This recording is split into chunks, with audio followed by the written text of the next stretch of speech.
Christmas Eve.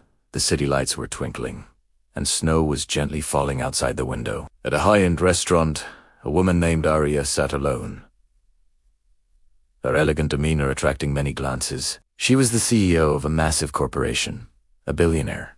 Yet tonight, she was just a woman waiting for a blind date. Her friends had set this up, insisting she needed to get out more. She'd agreed, mostly out of curiosity, but her date was late. Very late. An hour had passed. The waiter approached her, a hint of pity in his eyes.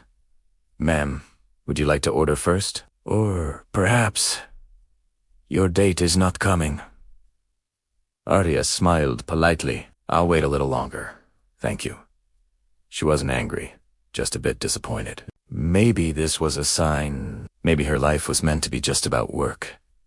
She checked her watch. Another 30 minutes had slipped by. Just as she was about to signal for the check, the restaurant door opened, letting in a gust of cold air. A man rushed in, looking flustered. He was wearing a simple, slightly worn-out jacket, and his hair was dusted with snow. He scanned the room, his eyes landing on her. It woke over his face a mix of apology and exhaustion. "Arya, I am so sorry. I'm Leo. I know I'm incredibly late." Arya looked at him. There was something sincere and kind in his eyes.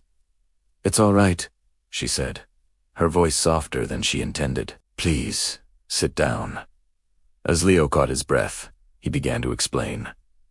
"My daughter, she suddenly came down with a high fever. She's only 5. I'm a single dad, and I had no one to leave her with. I had to wait until my neighbor came home to watch her.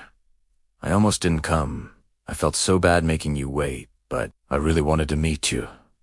He looked down at his hands, embarrassed. "I understand if you want to leave." Arya listened, her initial disappointment melting away. She imagined this man, probably struggling to make ends meet, rushing around on Christmas Eve to care for his sick child. He wasn't a rich playboy who stood her up.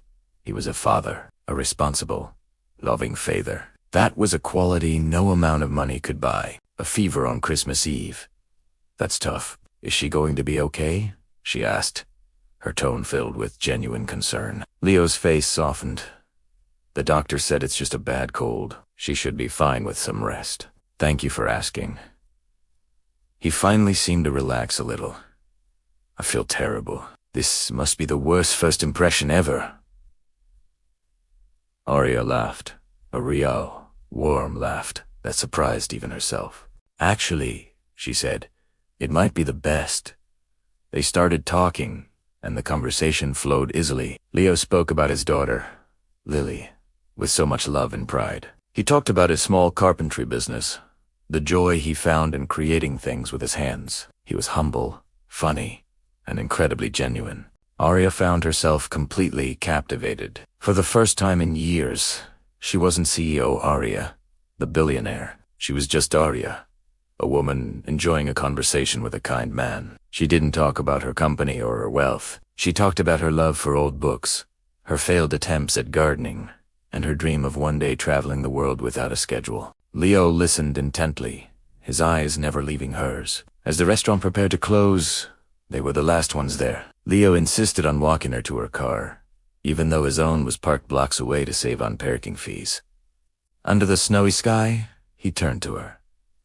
"Arya, thank you for waiting. You have no idea how much this evening meant to me." Arya smiled. "Thank you for showing up, Leo." "On a whim?" she said. "My company is hosting a children's Christmas party tomorrow. There will be presents, games, even a real reindeer. Maybe you and Lily would like to come." Leo's eyes lit up. She would love that more than anything. "Are you sure?" "I'm sure," Arya confirmed, feeling a warmth that had nothing to do with her expensive coat. The next day, Leo and a much healthier Lily arrived at the lavish party. Lily's eyes were wide with wonder at the festive decorations and mountains of toys. When she saw Arya, she ran up and gave her a huge hug. "Daddy said you're his Christmas angel." Leo watched them, a grateful smile on his face. Later, he found Arya standing by a window, watching the snow. "Your company seems to do pretty well," he said, gesturing around the grand ballroom. Arya chuckled. "It does all right." She finally decided to come clean. She told him who she was, the founder and CEO of the entire corporation that was hosting the party. She expected him to be shocked, maybe even intimidated. But Leo just looked at her with the same kind eyes. "Wow," he said softly. "That's amazing." But you know what's more amazing?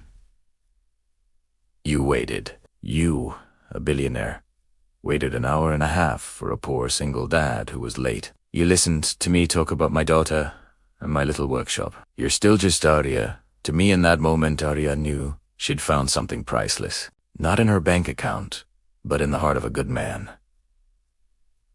Their story was just beginning. They spent the rest of the holidays together, their two different worlds merging seamlessly. Leo showed Arya the simple joys of life, building a snowman, drinking hot chocolate by a fire, the laughter of a child. Arya, in turn, showed Leo that wealth didn't have to change who you were. She invested in his carpentry business, not as a handout, but as a partner who believed in his talent. Their friends were baffled. The billionaire and the carpenter. It seemed impossible. But for Arya and Leo, it was the most natural thing in the world. They had found in each other what they had been missing. On New Year's Eve, as they watched the fireworks with Lily asleep in Leo's arms, Arya leaned her head on his shoulder. "This is the richest I've ever felt," she whispered. Leo kissed the top of her head. "Me too." Their story reminds us that true wealth isn't about what you have, but about who you have to share it with. And sometimes, the best gifts don't come in fancy boxes. They arrive a little late, covered in snow, with a heart full of love.